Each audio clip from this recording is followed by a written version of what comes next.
Antes de nós falarmos a respeito da natureza do bem comum, nós precisamos falar um pouco a respeito de algumas definições importantes para o integralismo, né? Nós dissemos nas últimas aulas que o integralismo ele considera o homem como pessoa humana. Essa consideração significa que o homem tem na sua carne, nos seus ossos, um espírito que o anima, né? E que esse espírito torna o homem maior do que tudo que há de material no mundo, né? Dissemos também, então, que o homem é visto, inserido dentro de uma ordem cosmológica em que Deus é o termo do seu movimento nessa terra, porque nós de Deus viemos, para Deus voltamos. Que tipos de implicações isso traz, né, para a maneira como nós olhamos a trajetória do homem sobre a terra e, consequentemente, sobre o empreendimento humano da organização social? Muito bem, então nos acompanhem aí. Existe Deus, certo? Então nós reconhecemos, o integralismo apenas reconhece, não inventa nada, que Deus, ele é o sumo bem da pessoa humana, certo? E isso aqui está em primeiro lugar. Depois vem algo importante também, que é, em segundo lugar, o bem próprio da pessoa individual.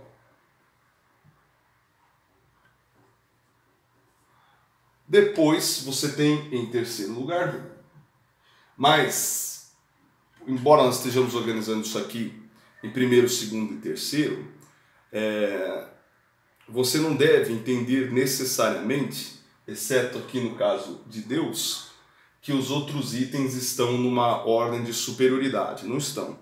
Eles são todos no seu lugar, na sua natureza, igualmente importantes, né? Só que eles dependem, para serem saudáveis, né, que este primeiro esteja no seu devido lugar. Tá ok? Então vamos lá. Então aqui você tem o bem comum, que nós vamos tratar na nossa próxima aula. E por fim, em quarto lugar, você tem o bem dos grupos. O bem dos grupos da sociedade, dos grupos intermediários, né? Bom, vamos entender um pouco isso daqui, né? Se você tem Deus como sumo bem, né, ele é sumo bem da pessoa humana de modo geral. Por quê? Porque todos os homens, sem exceção, todas as pessoas humanas, em virtude da sua natureza, têm o termo do seu movimento nesta vida em Deus. Então tudo que você vê, quer, deseja, precisa ter o termo desse movimento do que você vê, quer e deseja em Deus. Tudo que você nesta vida quiser, desejar ou fazer, que não tiver um intuito último de agradar a Deus, é menos perfeito do que poderia ser, mesmo que seja caridade, mesmo que seja uma ação muito boa, por exemplo, essa falsa filantropia, né? Você, sem Deus, isso perde o sentido, né? Você vai fazer querendo alguma coisa imediata que vai tirar o sentido profundo da ação. Ela vai ser uma ação boa, mas ela vai ser menos perfeita do que poderia se a intenção fosse remetida a Deus. Isso tem um peso muito grande, porque na sociedade dos homens, o que tem valor, né, o que efetivamente tem valor, depende. Se minha vida acaba na morte, então essa vida passa a ser hipervalorizada. E todos os aspectos que tornam esta vida mais confortável se tornam hipervalorizados. E aspectos que tornam esta vida mais desconfortável, como a doença, né, o infortúnio, a pobreza, elas se tornam também, né, elas ganham um peso muito maior, muito mais catastrófico, né? Que diminui muito mais a pessoa, né? Que é vitimada por essas coisas, né? Do que deveria, né? Ao ponto que existem pessoas que acreditam que pela mera hipótese de que, pelo fato de que você nasceu de uma família humilde, pela mera hipótese de que você poderá se tornar uma pessoa desprovida de bens materiais, né, da riqueza, pela mera hipótese de que você talvez debande para um lado ruim da vida, teria sido melhor se a sua mãe não tivesse tido você. Essa pessoa fosse abortada. Né? Porque a vida, o peso da pobreza, dos malefícios acidentais da vida, se tornam gigantescos. Afinal, você só tem esta vida, então, uma vez que esta vida é sofrida, isso é terrível. Se torna muito, o peso disso é muito maior. Né? Porque não se percebe a grandiosidade que é a vida nos preparando para uma vida eterna. Né? Então, Deus, o sumo bem da pessoa e de todas as pessoas, né, colocado no seu devido lugar, transforma a maneira como você enxerga o item 2, 3 e 4 aqui. Tá entendendo?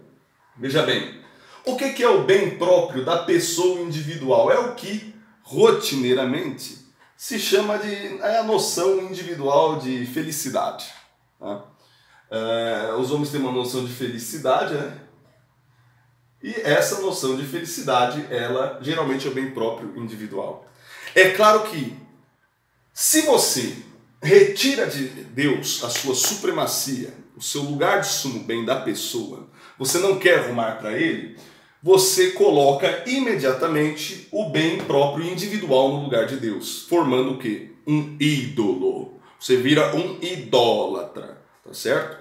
Ou seja, você vai botar ali o seu bem material, o seu carro, uma mulher bonita, qualquer coisa assim no lugar que deveria caber apenas a Deus. Né? Você vai achar que todo o resto, tanto o bem comum como o bem dos grupos, ele não é maior do que o seu bem individual. Né? Porque a grande verdade é essa: se Deus se a vida acaba, né, Deus não há uma continuidade assegurada em Deus, é uma tendência que o meu bem próprio individual se torne muito mais importante. Né? Muito mais importante, e eu me agarre nele com todas as minhas forças, e eu acredite que o outro, pelo seu infortúnio, ele é uma pena que ele esteja naquela situação, mas a sorte assim determinou, que bom para mim, que mal para ele. Então é óbvio que eu vou achar o bem comum uma coisa que cerceia meu direito individual. Né? Porque, eu tô nessa vida, eu quero ganhar, eu quero vencer, eu tô lutando. Se é imoral, se não é, isso aí é coisa da sorte. É a sorte que determinou. Se eu tô pisando no outro, que se lasque. A verdade é, eu tô subindo, se o outro tem que lutar com o que ele tem. Né? E então é lógico que eu vou achar que o bem comum, ele é um cerceador da minha liberdade individual. Só que tem outro malefício que ocorre quando você tira o sumo bem. Ao invés de você botar o bem próprio individual no topo, você quer, através do bem comum, chegar ao que você considera que é seu bem próprio individual. Então, na verdade, você vai tirar o 2 e substituí-lo pelo 3. Vai fazer do bem comum o seu novo ídolo, que é o caso dos societistas. Então, se você percebe que você não tem as mesmas chances que determinadas pessoas de crescer, né? Você já sabe a farsa que é a meritocracia, né? E a ilusão da meritocracia, você já compreendeu essa falsidade, mas em vez de você enxergar a coisa com um viés, que é o viés da humildade, o viés vamos dizer assim, do ligar-se a Deus e compreender o que realmente importa, como tudo que importa é o que há de material nesta vida, você tem que destruir quem tem mais chances do que você, e só tem um método de fazer isso, é você botar o bem comum, hiperestimá-lo, de modo que ele se torna um opressor realmente da individualidade.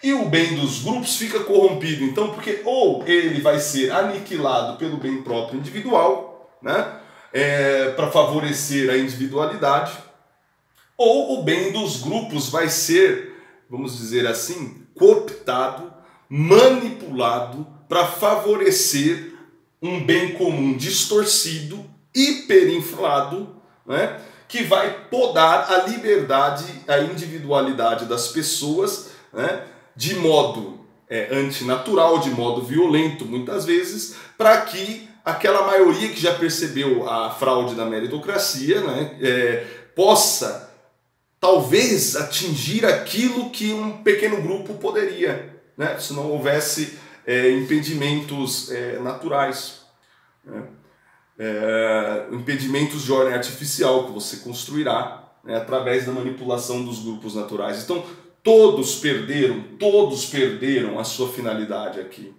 né? No liberalismo e no sucetismo, né? Tanto na doutrina do individualismo, do egoísmo, como da falsa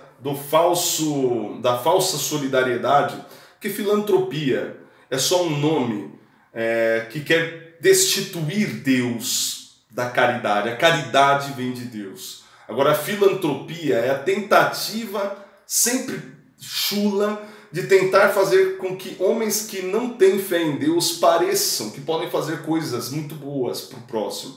E na verdade, embora isso pareça no primeiro momento muito bom, se é destituído da noção de agradar a Deus sobre todas as coisas, isto não é tão bom, não é tão perfeito, certo? Como é uma ação, às vezes, muitas vezes menor, né? Imagina aí um ricaço que doou uma fortuna para uma galera, e uma senhora que tem pouco, mas bota lá o seu dinheiro para contribuir com o pobre, uma quantia pequena que para ela era muito, né? Aquele ricaço ganhou visibilidade, né, por causa daquilo que fez. Ele não acredita em Deus, não está nem aí, mas ganhou visibilidade. Quem fez o ato mais belo, né? Foi a senhora que se desfez do pouco que ela tinha, né, compartilhou o pouco que ela tinha, né, porque ela sabia que assim ela agradava a Deus, né? Então, veja, para o integralismo, então, uma vez que você coloca o sumo bem, tudo entra na devida ordem, né? Porque o bem comum, ele não é um opressor da individualidade, da personalidade das pessoas, ele não aniquila o homem e a sua autonomia, né?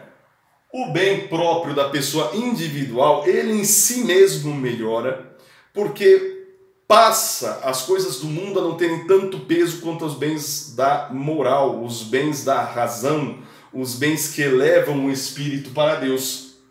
Se você tem Deus como termo, te interessa muito mais ser uma boa pessoa, estar adequado ao agrado da vontade de Deus, do que você estar munido de milhares de bens materiais e ser um porcalhão, um espírito de porco, né?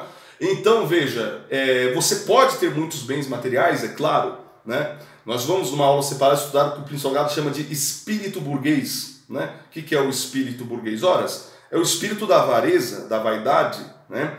Da hipocrisia, que pode afetar tanto o rico quanto o pobre. Não há diferença num rico, um político corrupto que dá uma canetada e rouba milhões, né, de um pobre que vai lá e rouba um cara, um outro trabalhador que acabou de comprar a sua motinha ali porque ele quer ostentar, né, ostentar a motinha dele no baile, pá, sabe?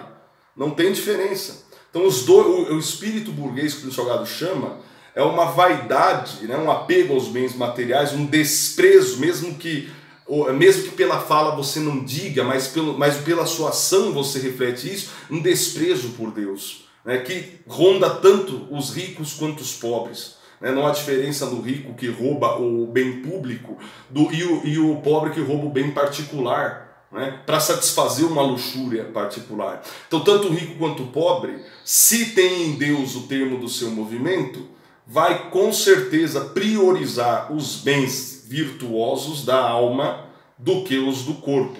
Pode ser rico? Claro que pode, e vai ser mais cobrado por causa da sua riqueza, evidente. Não estou falando de imposto, não. Estou falando que vai ser mais cobrado na sua responsabilidade individual, né, na sua responsabilidade com o próximo. Porque ele não está aqui para acumular bens, porque se estivesse, se fosse natural, nossos bens seriam um posse eterno, e não é. Na verdade, os bens estão aqui concedidos para nós temporariamente, à nossa disposição. Por mais que nós lutemos na vida, não os teremos para sempre. Bom, então o bem próprio individual muda de figura quando você considera Deus o termo do movimento. O bem comum vai também mudar de figura, nós vamos frisá-lo na próxima aula.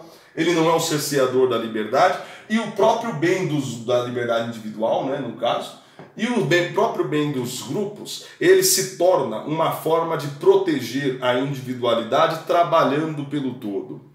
Tá certo? Dentro do todo. O próprio bem dos grupos tem uma finalidade pluralista muito adequada à manutenção da liberdade, à manutenção da dignidade do homem. Tá certo? Então, tirou Deus, tudo isso daqui vira um monte de ídolos postos no lugar de Deus.